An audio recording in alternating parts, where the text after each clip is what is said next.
ان الانسان لربہ لکنود، اللہ تعالیٰ نے قرآن کریم میں فرما دی بات، اور انسان کی نفسیات کو اللہ سے زیادہ کون جان سکتا ہے؟ اللہ اکبر، اللہ اکبر، یعنی وہ خالق ہی نہ جانے کہ جس کی ہم مخلوق ہیں۔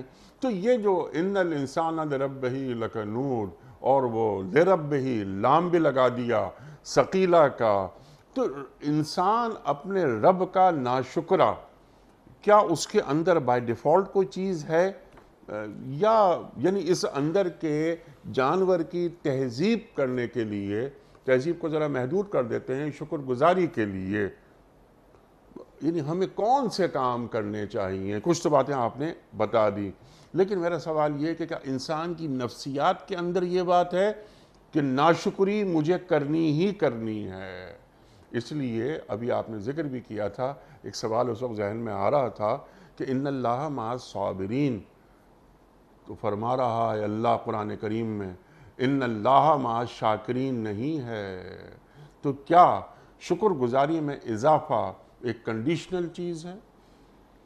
دیکھیں، پہلی بات جو آپ نے فرمائی کہ مزاج میں کیا ہے، تو بالکل خمیر میں تو ناشکری ہے۔ مزاج میں، جیسے مزاج میں بخل ہے، سخاوت کرنی پڑتی ہے، مزاج میں بخل ہے، مزاج میں سخاوت نہیں ہے۔ ٹھیک ہے۔ اور یہی وہ وجہ ہے کہ دینی امور میں، تہذیب میں جن چیزوں کو شامل کیا گیا ہے،